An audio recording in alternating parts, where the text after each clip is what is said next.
Recent reports of a sex-swapped Aslan has the Chronicles of Narnia and the C.S. Lewis community in an uproar because it is extraordinarily outrageous that they would do this, given the fact that C.S. Lewis has made it abundantly clear that Aslan is Jesus Christ in Narnia, in the world of Narnia. It is a supposition, not an allegory. And there is a recent article that was published by Dr. Crystal Hurd, a C.S. Lewis scholar who has published a number of works on C.S. Lewis, including a 30-day devotional. She published an article discussing whether or not this sex-swapped Aslan is a good thing, and it was published on the Chronicles of Narnia fan site, Narnia Web. Joining me to discuss this article is the co-host of Exploring Tolkien and the Chesterton Gateway, Michael Grumbein. Good to have you back on the show. It's been a little bit over a month, but good to see you back. How are you doing, sir? Glad to be back, John. Thanks for having me on, especially when I get to talk about me and the lion both, I should say. But the talking about an article like this is it gets the ire up in my mind, because it's kind of the academic my take anyway. Academia and the corporate entertainment industry have done a lot to hurt stories as they're being told, both old IPs like Narnia and Tolkien, and to cripple their ability to create new and impressive IPs.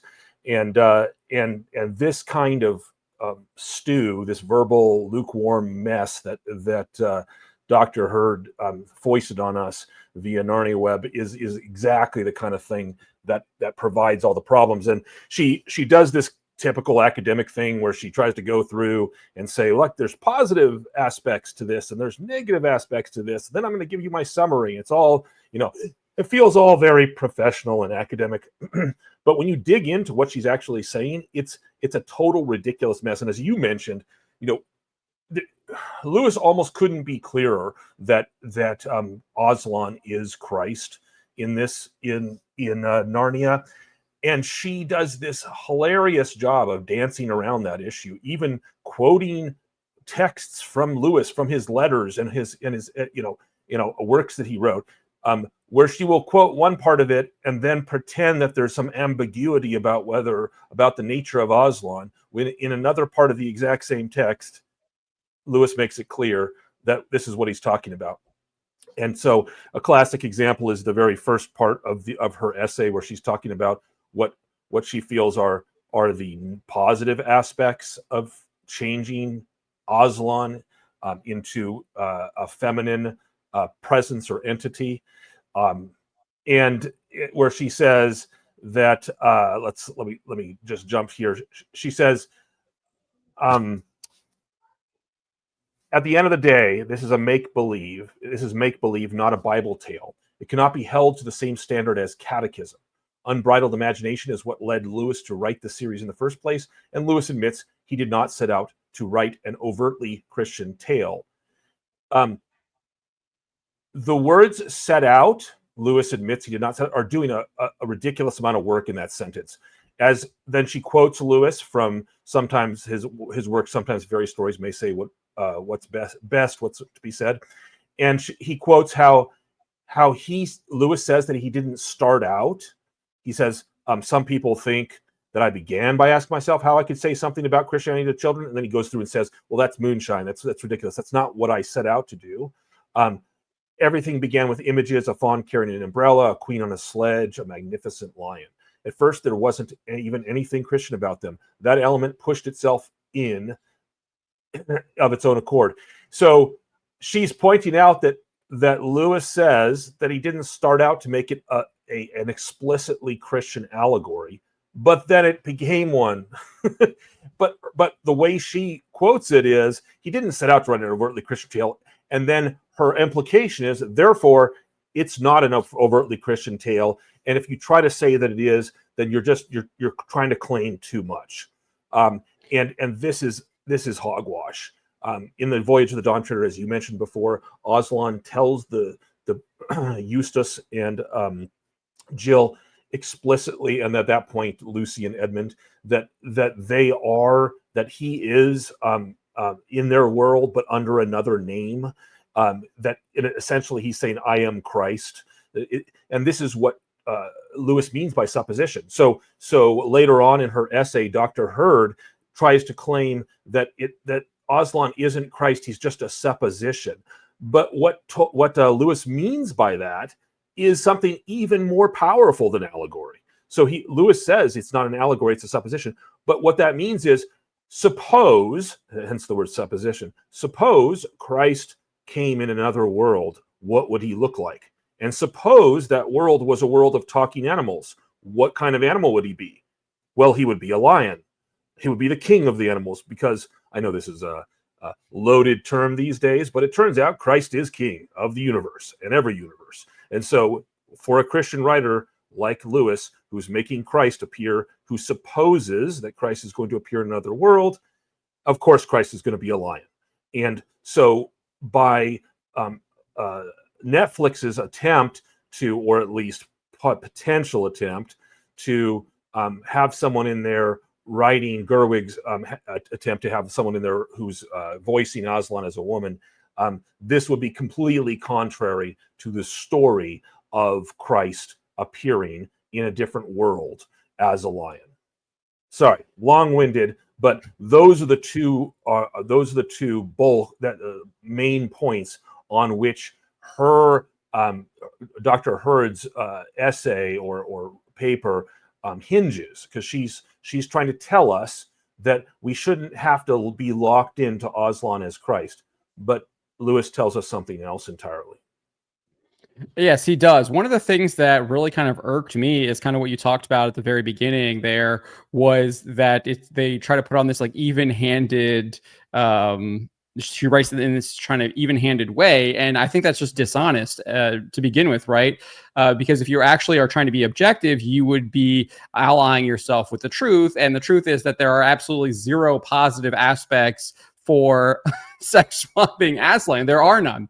That is the truth. There are zero positive aspects. So even trying to claim that there are some positive aspects, in my opinion, you're being dishonest, because there are not none. As you said, Lewis is very clear here that he was indeed trying to evangelize with the Chronicles of Narnia, despite what Hurd here is saying, not set out to write an overtly Christian tale. If you go to the actual essay that she cites, so she cites this first paragraph here of this essay, you go down two paragraphs later, she says, Lewis says, then of course the man in me began to have his turn. I thought I saw how stories of this kind could steal past a certain inhibition which had paralyzed much of my own religion in childhood. Why did one find it so hard to feel as one was told one ought to feel about God or about the sufferings of Christ? I thought the chief reason was that one was told one ought to.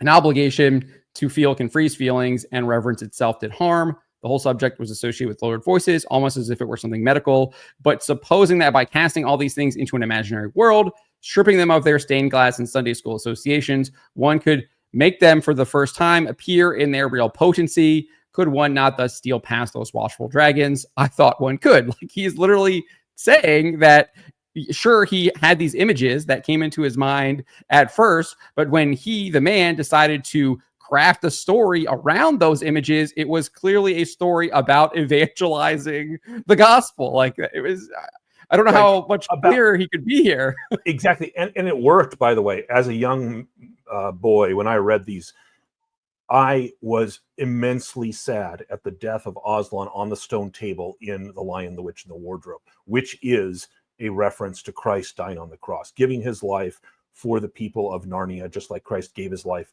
for the people of this world on the cross.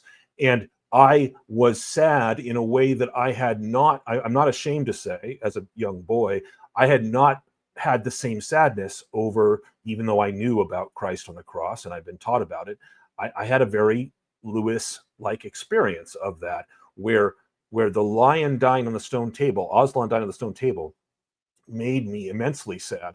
And so he succeeded in doing the thing that he was trying to do, which, as you read, he explicitly believed was retelling the story of Christ in another world, and in the person of Aslan. And so that's it. and for someone like Dr. Hurd to pretend that that isn't what's going on is disingenuous, as you said, and or it's just deliberately lying to herself and to the people that she's writing to. She knows better. She knows that Lewis was who's known the world over, not just for Narnia Chronicles, but as a Christian apologist. She knows that this was his great work of his life, was Christian apologist, literature of all sorts, sometimes very direct and sometimes through the children's works, or older than children's works. I'm thinking of the Space Trilogy here, which is also Christian apology, but on a very different level, on a sci-fi level. So she's just being disingenuous. Now, the thing that she isn't being this is Dr. Hurd being disingenuous about is why she likes the idea. She likes the idea of it being in The Magician's Nephew, and what she says explicitly there is that The Magician's Nephew chronicles Aslan singing Narnia into existence, delegating duties to varied characters and giving Diggory the instructions needed to retrieve the apple that will heal his mother. It is no stretch of imagination to consider a female character, quote unquote, birthing one of the worlds or nursing a sick person back to health. Lucy's gift from Father Christmas, the cordial that restores health, is an echo of that action. These are, in fact, very feminine qualities, according to convention. And then she goes on to quote Egyptian and Hindu mythology. So she's being very honest about that. She likes the idea of a female Aslan because she identifies birthing and healing as feminine things. And on a certain level, I agree with her. They are, in fact, feminine things. But that doesn't mean that God, who's in fact neither male nor female, God as the Godhead, he although we use the word he about him because that's the word he uses about himself, he in fact births the world. He creates the world. He in fact, the Psalms are filled with exhortations about how he gives health to the faithful and his people. And so just because Aslan does these things doesn't mean it would be appropriate to make him, especially since Aslan is Christ explicitly, to make him a woman. So, but Dr. Hurd thinks so. And then her last sentence in that first, the positive aspects, she says, now more than ever, women are reading fantasy and hoping for more depictions in the media that they consume. Installing more females in the story could attract more girls and women to watch the series, which is about the most banal. Like we heard this in Rings of Power. The DEI agenda. Yeah. The representation. Yeah. Exactly. So this is just well, we should have more women because then more women will read the series. Okay. So now we're in the full-on mode of we should do things, we should change good stories just so that we get more people included in or who want to read it. Which, as she goes on later to talk about, like, people should see themselves in this in these characters. Which is about the most narcissistic argument for something that I can imagine. Like, we should change good things so that people can be more narcissistic about the stories that they're looking at. And it violates every aspect of what a good story is about. But I think for her, it's a real factor. I think she's actually telling us the truth about herself in this regard. Likely. I did want to go back to kind of what you were talking about, those being feminine aspects. Again, I think this is part of her being dishonest here, because him and Aslan singing Narnia into existence is clearly what God creating the world in Genesis, right? Like, that's what's happening there. And that's what God does. We know God is the Father. He literally he incarnates as Jesus Christ, a male, the Son as well. And then if you look at healing, most doctors are male, right? If you look at that, and then you look throughout, like, Christ is a healer too, right? Like, he is the healer. You look at more than any other miracle, he heals. Yes, and then you look at Moses. What is Christ, or what does God do with Moses? He gives him the staff with the serpent and heals the people after he had sent the snakes to bite them and stuff. So like this to me too is just disingenuous. And then she has to go, she goes on and cites like Egyptian and Hindu mythology instead of, again, the Christian stories that we have from the Bible that are clearly are indicative of why Lewis did this stuff. So I just Exactly. felt like this was just more evidence of her. She just wants to ignore all of this stuff to try to almost erase the Christian, what's the word I'm looking for? The heart of the story. Right, and even more so than the folks that want to change Tolkien's work and such, because Lewis's Narnia Chronicles and his space trilogy are so overtly Christian and obvious that I mean, it is almost an act of self-delusion, but except that it has the problematic nature, and to use a word that everyone seems to love nowadays, that she's trying to corrupt other people's opinions towards this, which is ridiculous. Before we move away from Aslan as Christ, it reminds me also of there's a couple things that we ought to be aware of that every Christian of Lewis's time and onward, and even before Lewis's time, would have been aware.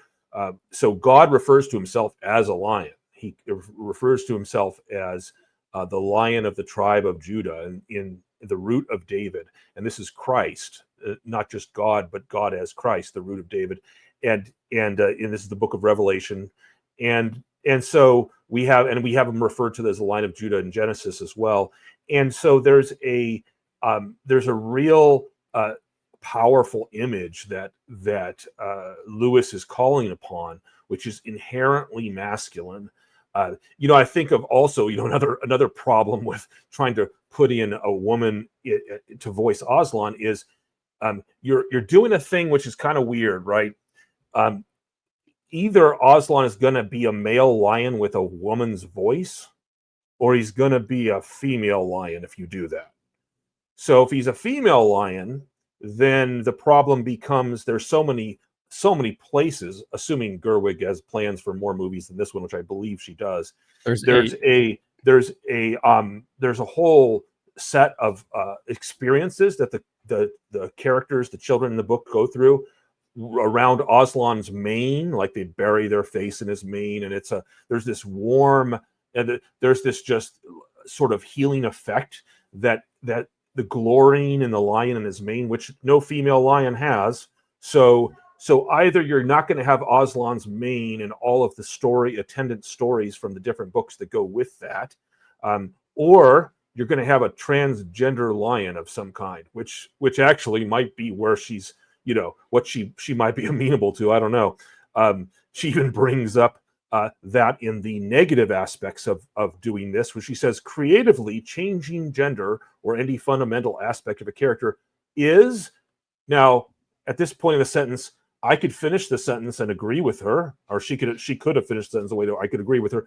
But why does she say that changing the gender of a character is what's wrong with it? It's irritating to audiences who have already established a particular voice or personality. So it's us. It's our fault. We're the ones being irritated because we've established a particular voice or personality. Not C.S. Lewis established. Not that the author did. No, it's us. It reminds me of those fake apologies that people make sometimes when they say something they regret, and they go back on and they apologize. They apologize. I'm but they don't sorry really... that I offended you. Yeah, I'm sorry your feelings were hurt by what I did, essentially. Yeah. Which is the lie of an apology, and this reminds me of that. It's not the problem with swapping genders with Aslan to Dr. Hurd is that people are going to be pissed. That's why. That's the problem. It's not that there's anything inherent about swapping the gender of Christ that would be a problem for the story that was created by a firm Christian apologist like C.S. Lewis. Oh no. But in the end, she's rather childish in this too. She says, it's hard for me to fathom anyone other than Liam Neeson doing Aslan's voice because I've come to enjoy his interpretation of the character. In other words, her argument here is, don't worry though, I can see the negative because I like Liam Neeson a lot, and he voiced Aslan in the movies that came out a decade or so ago, or a decade and a half ago. And so yeah, that's that's I'm with you guys. I feel what you feel, and it's so shallow and pathetic, and I'm wondering whether it itself is kind of a disingenuous attitude that she's going on right before she tries to explain away lions by using like the banner of Robert the Bruce and this is like a complete tangent too, right? Like I feel like lion. she just goes off on this tangent Yeah. about like why he chose a lion, and as you said earlier, Revelation, he's clear, like Christ is clearly depicted as the Lion of Judah in Revelation, and then also obviously in Genesis too. And she doesn't cite that at all. Instead, she says that he went to this church, Anglican church called St. Mark's Dundela, and sees sees like the winged lion and this stuff, and it's like, are you serious? You can't even say that Christ is depicted as the lion of the tribe of Judah, because she doesn't want to actually say that Aslan is Christ. She can't say that, and because she doesn't want to, because it refutes her earlier claim that he didn't set out to make it a Christian tale, which is just absurd to even make that claim.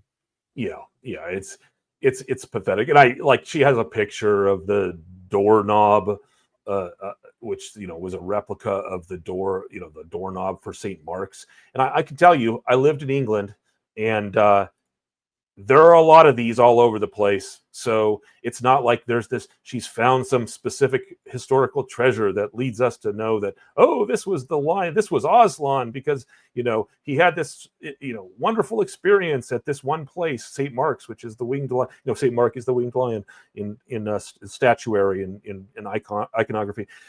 It's shoddy historical connection. Like, she's not even a good historian, let alone a good in her analysis of things. The whole Robert the Bruce, the lion rampant, which was an extremely common heraldic symbol. Yes, it was on Robert the Bruce's flag, who was a distant ancestor of C.S. Lewis and like a million other people. So, the fact that this is it couldn't be that that God calls himself the Lion of Judah. It couldn't be that he's a head of a world of talking beasts. And so as the king of the talking beasts, he might be the king of the animals, which is the lion. Oh no, it's because there was an ancestor 1,000 years ago that he had with a flag with a lion on it. Okay, we're just in stupid land now.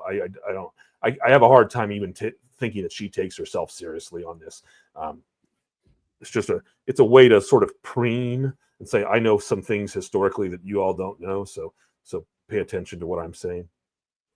Yeah, and it's like a tangent, right? These aren't like this is supposed to be the section on negatives, and she's just kind of gone off talking about what inspired Aslan to be a lion, right? That image that came into his mind. That's not a negative. That's just her going off on this tangent. And I think she has to go off on this tangent because I think she is being dishonest. I think she knows that it is indeed a Christian story, and I think she knows that that Aslan is Christ and that he's called the Lion of the tribe of Judah. I think she knows all of this stuff, yet she doesn't want to actually write it. I think that's she's a C.S. Lewis scholar. She has to know that. She has to know that, for example, in the last battle, Aslan transforms at the very end in the chapter called Farewell to Shadowlands.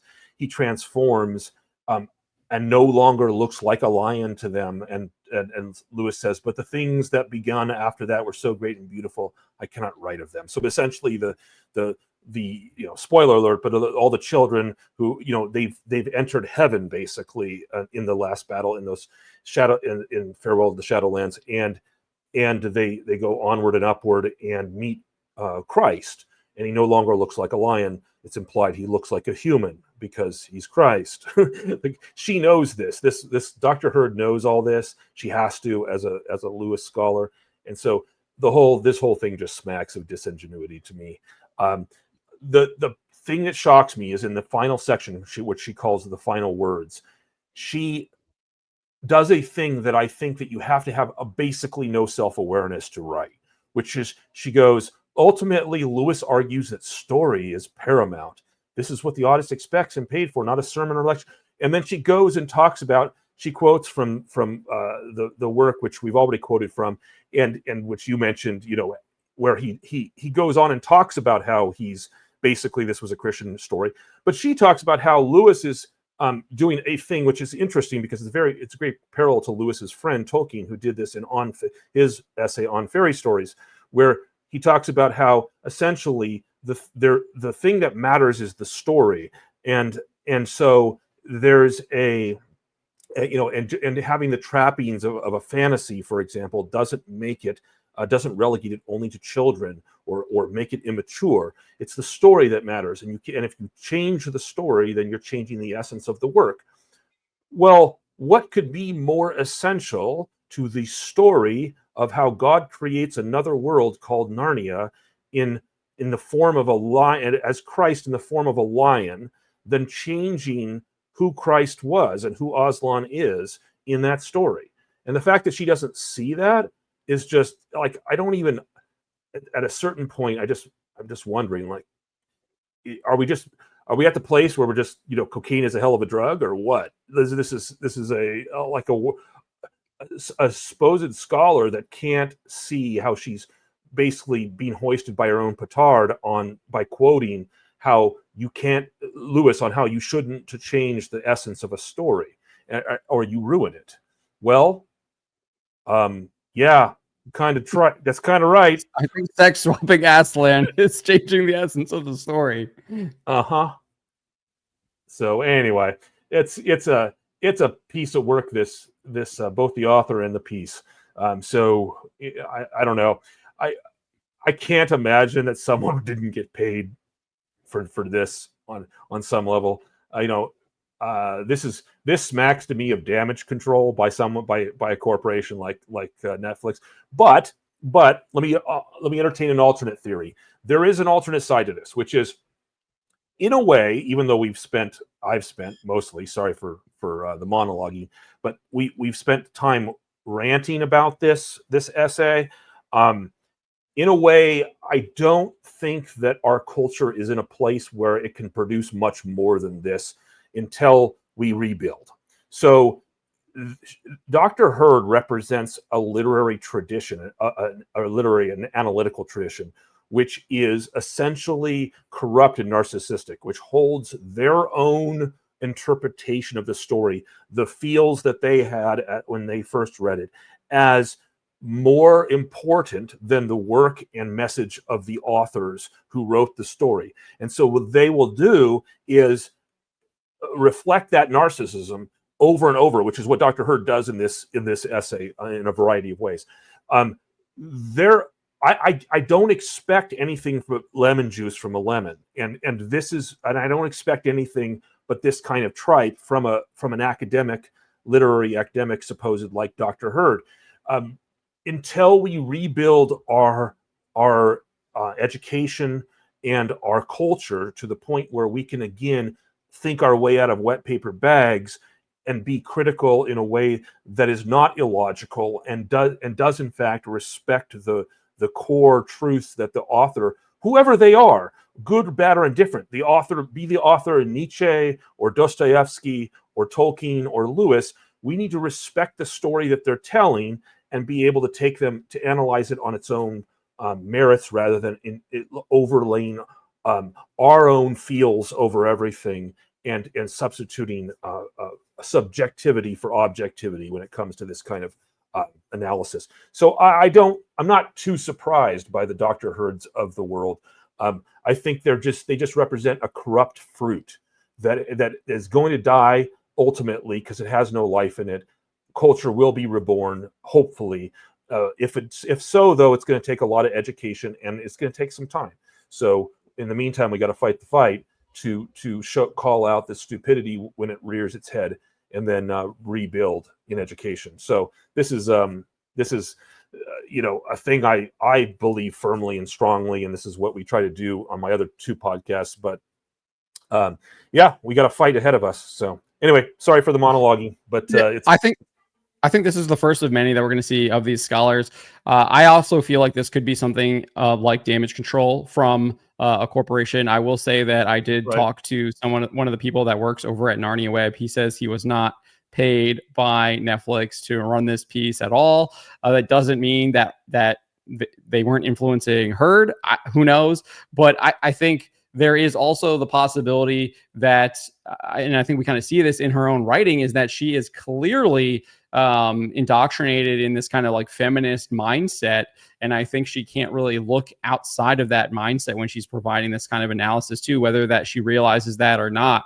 And I think that just comes, like we were talking about, our culture is so embedded in it. I know that even I can be sometimes of this because we've just been so inculcated in it from like children. So it can be really hard to kind of break free of that worldview, and that liberal worldview, that feminist worldview, et cetera, that is now like marched on to all these other like absolutely insane ideologies that we're dealing with, that we kind of group together as wokeness, because they are all kind of connected there. So I definitely think that is something to it too, right? That's definitely a possibility, as she's coming at this from this like feminist point of view, and she doesn't even realize it because she's so embedded in it kind of subconsciously, right? Or she does, like Aristotle says, when he's talking about virtue and vice, he says the thing about vice is once you have mistaken what is evil for what is good, and you live and you're actually the vicious man, the man or woman who has vice, then you think that evil is good, and you don't actually know right from wrong anymore. Which is why he says the first impulse to get you out of that has to come from outside of you. It can't come from you, because you no longer believe that evil is evil. And so I think she is in a way genuine as well. We had on a Tolkien scholar, Dr. Nick Groom, who on our Tolkien podcast, and he's of the same mindset. This is a guy that loves Tolkien apparently, and he's written a lot on him. And he told us straight up that like his favorite character from Tolkien's world from the last 20 years is Tauriel from the Evangeline, played by Evangeline Lilly in the Hobbit movies, the invented feminist elf that falls in love with a dwarf, which is idiocy from Tolkien's perspective. But I mean, this is he was full of this love he loved what Rings of Power was doing, and so. This is the rotten fruit of a literary culture that has nothing but rotten fruit to offer. So that's what they're doing. The last thing I would say is if you have kids, and even if you don't, read the books, read the actual books, because that's the balm to this idiocy. Is in the end, read and get to know the authors and love what they wrote. And don't take your opinions from the Dr. Hurds of the world. So I can't let you go without asking this question, because last time we were here, you had some inside information for us about what was going on with the production of this film. Do you have any new information that you can provide us? I know last time you said it was a train wreck. I think those are the words that you used. Yep.